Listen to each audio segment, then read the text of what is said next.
Hello and welcome to this webinar hosted by Ngee Ann Academy. My name is Dr. Martin Grünert. I am the Academic Dean, and I'm going to take you through a little bit why you might consider studying international management as an undergraduate degree pathway with our university partner, SOAS University of London. Now, management is a very common study pathway. It's something that a lot of students choose as their undergraduate study pathway. It's something that's offered by virtually every university around the world. But international management is something which is a little bit different, and we're going to talk a little bit about why that is, what the benefit of studying something like international management is versus just studying simple management at an undergraduate level, and how that can lead you to a prosperous and very long-lived and flexible career pathway. Now, I will take you through a little bit about international management, what those programs mean, and I'll also discuss a little bit about our university partner and, of course, our own institution as well. Now, the context in which these degrees are offered is quite important. We discussed in our previous webinar, where we talked about the individual degree pathways in a bit more detail, the role that SOAS University of London plays in terms of contextualizing degrees to a cultural positioning. Now, contextualization is something that's very, very important. It's important because by infusing an ability to learn about culture and the cultural relevance of certain aspects of dealing with people to something like management, you actually create in yourself a flexibility which makes you a little bit more valuable to companies that you might deal with and gives you very important skills that allow you to advance your career. Now, of course, here in Singapore, we very much are in the heart of Southeast Asia, and a lot of the focus of business here deals with an Asian context. Now, that's not to say that the management skills that you learn in something like an international management degree are only applicable to this part of the world, but certainly SOAS has a very strong speciality here in Asia and has a very, very long history and a lot of experience in dealing with this part of the world and infusing aspects of the culture of this part of the world into their degrees and their study pathways. So when we talk about international management, it's impossible in this day and age to really ignore Asia as a major contributor. A lot of this stems from the fact that Asia has become remarkably powerful when it comes to being an economical contributor to the world's economies. If you look at the breakup of where money actually resides in the world and where trade is conducted in the world, Asia contributes a very, very large portion of the economic force of the world. Of course, we've all heard that China is very much a very, very big economy. They are the second biggest economy after the United States. But something that's a little bit different when you look at the Americas versus when you look at Asia is that you find a much bigger diversity in the number of countries that actually contribute to the economic success of this region. Now, having many different countries involved in this region is good because it means that there's a diversification. It means that the region is a little less susceptible to sudden changes to individual economies. Of course, China takes the largest bulk of that, but realistically, when we look at this, the 1/3 of the economic power that Asia contributes to the world's economies are spread amongst a large number of different nations. Now, the caveat to that, of course, is that these nations, particularly in Asia, are extremely culturally variable and different. Different countries have different customs, they have different laws, different regulations, different languages even, which play very, very strongly into changing how business is conducted in different countries. Now, something that you need to learn as an international management student is not just the fundamentals of management, how you deal with people, how you allocate resources, but also you need to learn how to contextualize those things to different regions of the world. And here in Asia, that is something that is very, very important.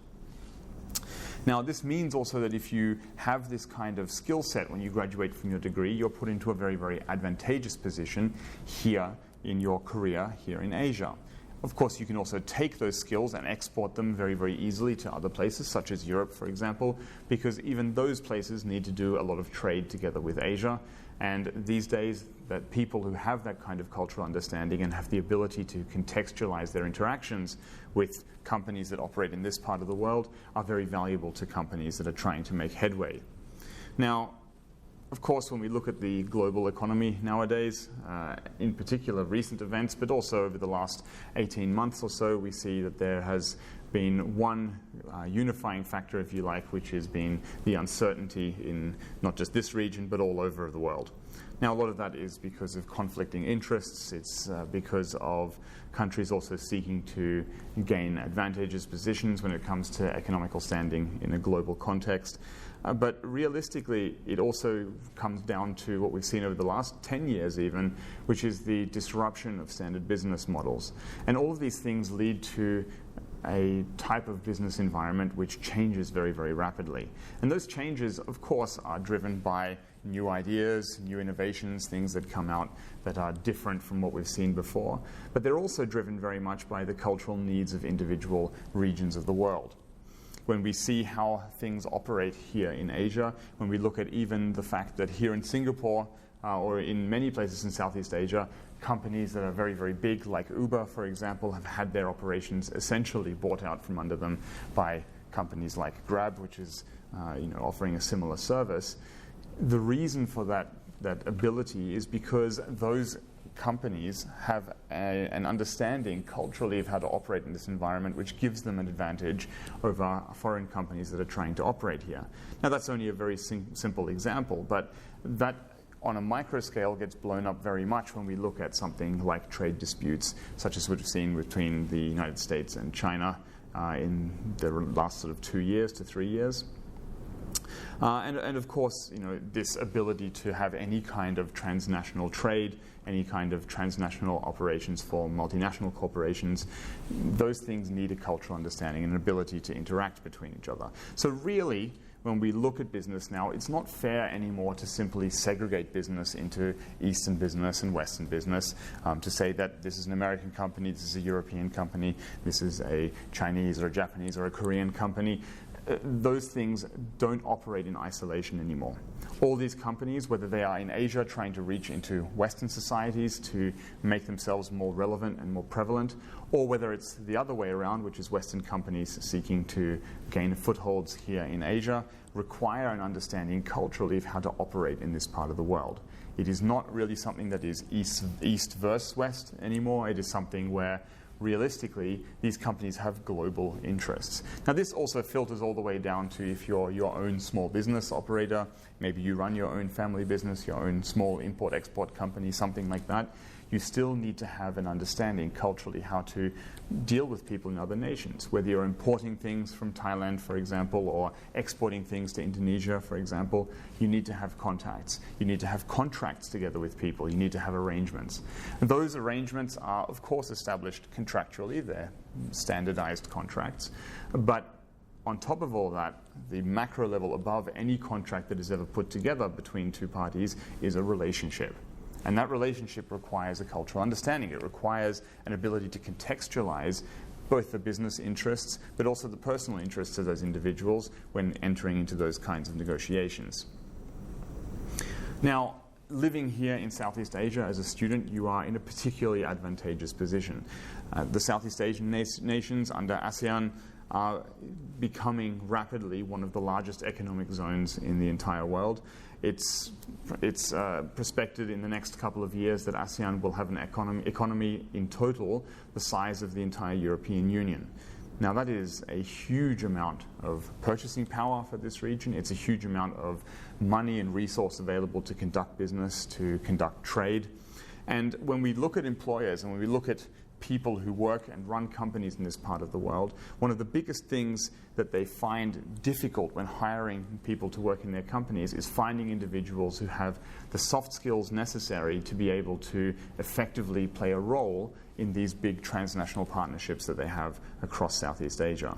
What that means is soft skills in terms of communication skills, and the ability to interact together with others and be amicable and come up with contracts and relationships which are beneficial to both parties, but also to do that in a cultural context. Now, I bring up this idea of culture quite often, but that is also because when you look at ASEAN, when you look at the nations that make up ASEAN, they are very, very varied, both in terms of language, in terms of customs, and as I mentioned before, of course, legal requirements and all that kind of thing. So really what most employers are looking for is they're looking for people who come out of their degree with a level of flexibility that allows them to positively contribute to the outcomes of whichever business they happen to be working for that has interests in multiple nations across Southeast Asia. Now that's very, very important because, as I said, of course, Southeast Asia is a rapidly growing place. In fact, when we look at the top contributing nations in Southeast Asia, Thailand, Philippines, Indonesia, Malaysia, these are the ones that are growing to dominate this economic space. This means that they are the driving force behind how all this region ultimately develops. And of course, there are major contributions from other countries in this particular region. But these ones here are the ones that are at the moment driving their economies the fastest, that are experiencing the greatest growth, and that are contributing very, very heavily to the direction that ASEAN is taking as a region. That means having some idea how to work with people in those regions, conducting business in those countries becomes an increasingly important aspect of your skill set when you graduate from an undergraduate degree. Now, the way in which this interaction occurs is very, very varied. Traditionally, of course, business involves a lot of transportation of goods, the movement of people and services between parts of the region.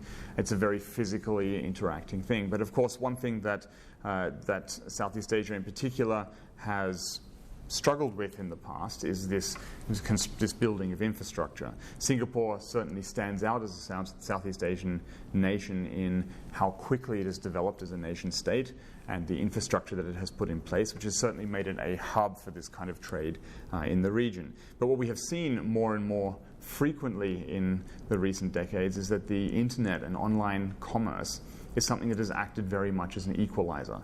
What I mean by that is that people don't need to necessarily have their own warehouse on their own property anymore to have trucks and well-serviced roads and rail systems in order to move their goods necessarily, just to furnish goods towards their own customers. Many people will transport goods from other nations entirely where they themselves are not working from their own office, for example. The reality is what that means is that people and businesses are spread out across the region to take advantage of infrastructure in places where it's available, to look for customers via online platforms rather than relying on them having to walk into a shop, for example, and browse through physical items before purchasing them. So really what that means is that the internet has opened up the market to a much, much bigger, larger number of people, a bigger population, who are able to then contribute to the development of the commerce in this area. That also means that goods and services are now sold to people who previously would not ever have gone into a store or had the ability to go into a store to see items that they wish to purchase. Now everyone can go online, look on their phone, choose the things that they want to purchase, download them into their shopping cart, use their e-payment method to check out, and the item is delivered to their front door.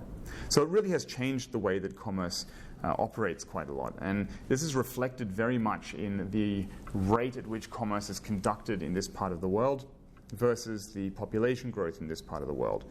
Basically, what we see is while the population has, of course, grown as it has in most parts of the world, the amount of growth in terms of the economic growth in this region of the world far, far outpaces by several fold than the increase in the population.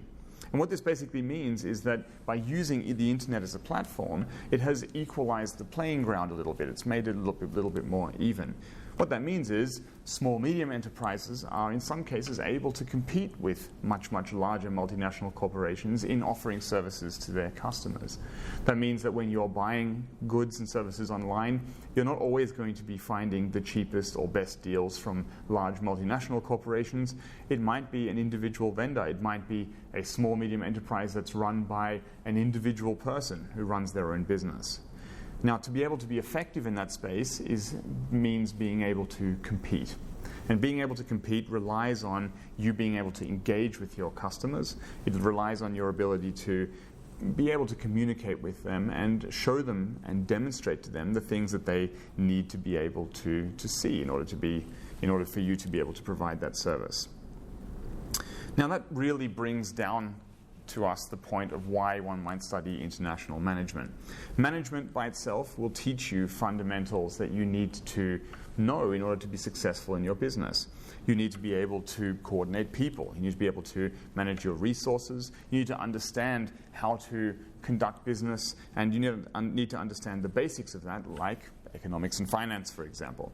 But international management adds onto those basic skill sets other sets of skills.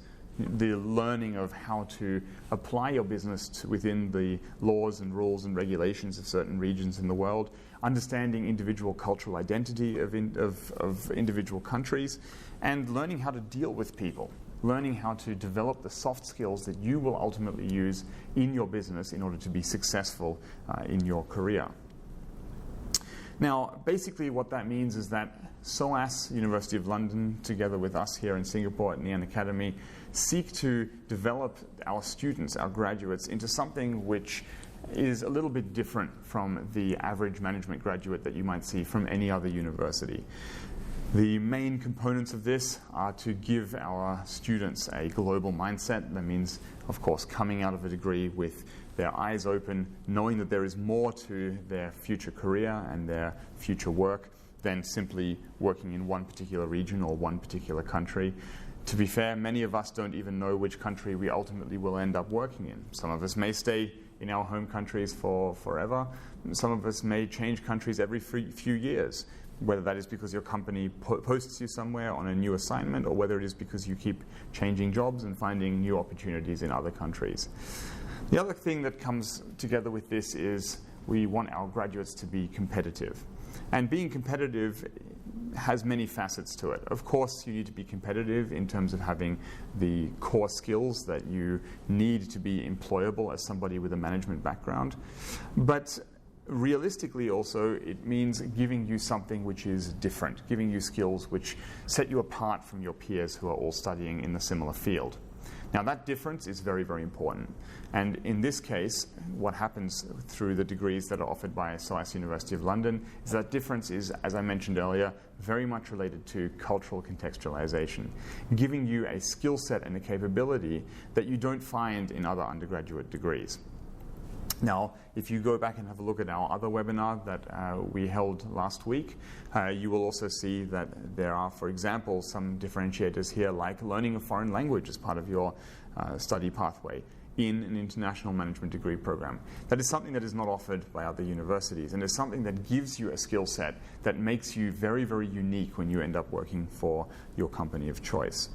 Now, the last thing that's very important for all management degrees, not just international management degrees, is this idea of being future ready. Now, a management degree by itself, and an international management degree especially, is intrinsically future ready. And what I mean by that is that you are taught a number of skills and a large number of soft skills that are very, very applicable to your career, no matter how far you take them, how far you develop your career. That means that in the future, when you're working somewhere else, if you change jobs to a different company, or you get promoted within your company and you move up through the ranks in your company, you will find that constantly the skills that you learned during your undergraduate degree pay dividends to you and keep giving you new perspectives on your work and allow you to continue to be successful. On top of that, the types of things that you learn during this kind of degree pathway is also how to continue educating yourself. Self-education is critical for anybody who wants to be successful. You need to keep developing new skills. You need to be able to keep finding new information. You need to do your own research and continue to become a better version of yourself in order to continue building your value. And the whole purpose behind the degrees that are offered with SOAS University of London is to teach you how to do that, how to be able to continually maintain your own relevance in your chosen career. So this need to stand out really becomes very, very important. And that's also partially because, as I said earlier, management degrees are offered by basically every university around the world. People are graduating from those all the time. There are thousands and thousands of graduates who come into the marketplace every year with management degrees.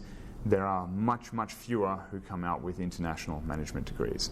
That means that employers, when they are hiring people who have a certain degree as a background, have a choice. They have an ability to look at graduates from different backgrounds. They have an ability to interview graduates from different universities and make their decision as to who fits and suits their company culture the best. But the couple of things that employers really, really look for, that really is important to most employers, is that you have the soft skills that are necessary for you to positively contribute to that company. That means you need to have favorable personality traits. You need to be able to interact with others. You need to be able to express yourself clearly. You need to be able to speak clearly. You need to have an understanding of the context that your place and your company where you're going to work has in terms of an international context. That means the relationships that it has with other nations. If your company, for example, is doing a lot of trade overseas, that becomes very, very important. Even if it isn't, most companies are importing things from overseas and still need to have relationships that are transnational. So that ability to have this outward-looking, this global outlook, and to have a cultural literacy when it comes to these kinds of things make you very, very different. Basic skills, how to use certain software platforms, for example, or how to do certain things and fill out certain forms in your company, they are things that are taught to you in your job. Every employer has the time to teach you and train you in the specifics of what you're going to be doing for your job. What they don't have time to do is to teach you how to be a positive contributor, how to use your skills, how to use your ability to think and train yourself to be able to bring the company's agenda forward. Now, what that basically means that a degree like this ultimately ends up giving you opportunities for life. It means that it is something which is constantly relevant. It is not an undergraduate degree that gets you a job and then ceases to contribute to your ongoing success. It is a degree which basically gives you skills that you build on for the rest of your life. And having those fundamentals and having those skills when you graduate from your undergraduate degree program is critical to your ongoing success in the future. So it really is part of your personal journey. It's part of improving yourself and making sure that you not only get a job, but that you are continuously relevant to that job so that you are a promotable individual, that you are a valuable asset to the company that you end up working for. Now, these degree pathways see graduates going into a wide variety of different programs. Something like international management is by far one of the most flexible undergraduate degree programs that you can study, because the outcomes that you get from this program allow you to fit into many different career paths. Whether you end up working in market research or whether you work as a management consultant for a company that you're in, whether you're involved in working in the foreign affairs of a government, for example, or a company even trying to work in that international contextualization role, or whether you get placed into the analysis of foreign markets so that you can help better place your company into advantageous positions. There are many, many different careers that you might choose from and that you can apply for once you graduate with this kind of degree. And indeed, we see SOAS graduates from these particular programs end up in a wide variety of different companies and corporations. You can see on the screen here a list of a wide number of different multinational corporations that we see SOAS graduates moving into.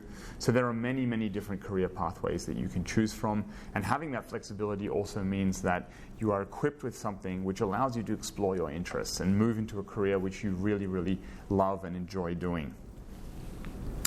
So last of all, I would like to tell you a little bit, just a tiny bit, about SOAS University of London and, of course, Ngee Ann Academy as well. If you want to have a little bit more detail about that, you can, of course, go and have a look at our previous webinar where we deep dive into each of the degree pathways and discuss a little bit about what the advantages of each of them are. Or, of course, if you want to, you can also contact us directly here. Now, Ngee Ann Academy, as an institution, has been around for about 20 years in Singapore. We've been around for quite a long time, and because of our close association together with the Ngee Ann Kong Si, of course you can see the name Ngee Ann in our school's name as well. The Ngee Ann Kong Si have been in Singapore for well over 100 years. As an organization, they have a very prestigious and a very influential role in Singaporean society, primarily as a non-for-profit organization contributing very, very heavily to the development of education here in Singapore through institutions like Ngee Ann Primary, Ngee Ann Secondary, Ngee Ann Polytechnic, and we represent the tertiary level in those educational institutions. Now, for us, we are a private institution, unlike the rest which have over the years been handed over to the Ministry of Education to manage, but because of our heritage, we tend to partner with only very high-ranking and specific types of universities. In the case of SOAS University of London, we have a university partner who is exceptionally strong and world-renowned for their ability to integrate culture into the learning of their disciplines, including, of course, the business pathways, which are the ones that we offer together with SOAS University of London. Now, the university by itself is a part of the University of London Collegiate. It is as I said, world-renowned for its specialization in Asia, but also Africa and the Middle East. SOAS in fact stands for School of Oriental and African Studies, and so it is a university that really plays a strong role in this region of the world and works very much towards this interconnectedness between its various disciplines and the various cultures in which it operates. Now, basically what that means is that SOAS has a very strong vision for its particular graduates, and it's a vision that very much includes giving them this cultural tool set which allows them to be very, very flexible in not just where they work, but also how they deal with people and ultimately how they contribute to our world as a whole, because we do live in a very globalized world. So it is a very, very strong institution in that regard. It has well over 100 years of teaching experience in a wide variety of different disciplines, and it is ranked 8th in the UK for development studies. And that connection together with Ngee Ann Academy sees for us a very strong connection that meets also with our vision, mission, and values that basically gives our students an outcome which makes them very, very robust graduates and makes them very, very applicable to a wide variety of different jobs and careers in the future. Now, the degree pathway by itself, as I said, if you want to find out more about the individual 3 pathways which we offer, a Bachelor of Science in Management, a Bachelor of Science in International Management for career in Japan, and a Bachelor of Arts in International Management Southeast Asian Studies, you can go have a look at those ones in our previous webinar. But all the degrees essentially are a full-time 3-year degree pathway. They are single honours degrees and they are fully taught here in Singapore. That means that if you're an international student, of course, you would qualify for student pass to study as well. If you're a local student, you can study these degrees full-time. And in 3 years, you can graduate with a full honours, that'd be a first class, 2A, 2B, that kind of thing, as part of your degree study pathway. We run that across 3 different trimesters. And those start in approximately February, June, and October. So I have here a short video of the SOAS partnership and the SOAS program here in Singapore, which I'd like to show you. And it explains a little bit about why SOAS came to Singapore and how they see their program contributing to this region.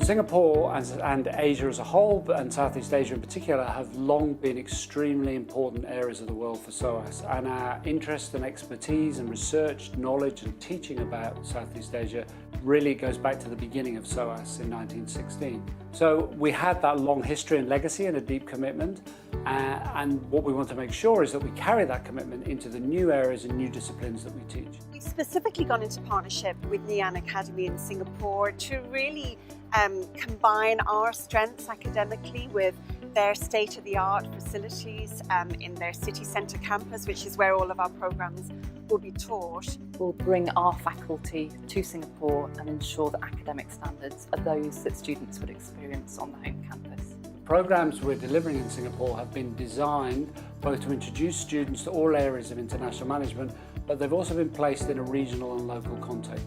And this makes them very attractive to employers who are looking for graduates in Singapore and in Southeast Asia who have that mix of knowledge of the global economy and of management at the global level, but also have some specialised regional knowledge to go with. SOAS graduates are exceptional.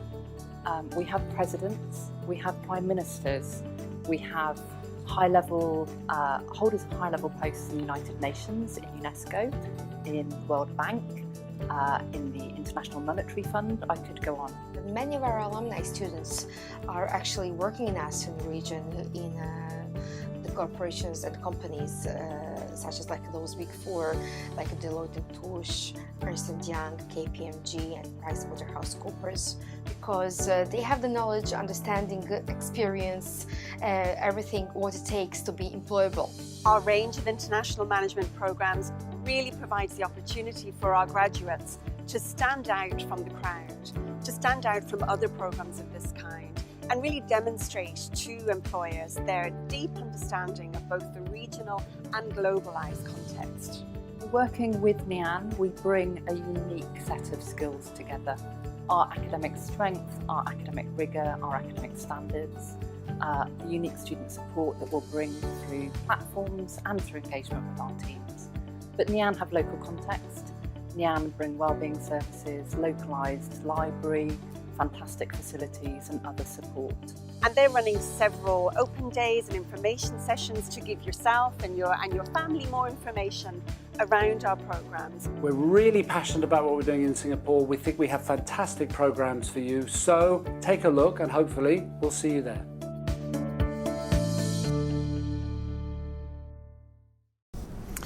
So I hope you found that interesting. As a last point as well, I would like to point out that, of course, SOAS has been in this part of the world for a very long time, over 100 years of experience. And there are actually a number of notable alumni, not just globally, but also here in Singapore, who have contributed very much to the development of Singaporean society, who are SOAS University of London graduates. And you can see some of them here. Now, the entry criteria and for this particular course are fairly straightforward. If you're coming from an A-levels background here in Singapore, you're looking at a BCC for your entry. If you have a polytechnic diploma, the cutoff is a 2.6 for a GPA. And if you have an IB background, the cutoff is a 28. Of course, if you come close to those entry requirements, you have a near miss, or you have some other kinds of entry meeting criteria from other countries around Southeast Asia or the world, you're very welcome to still apply to that program.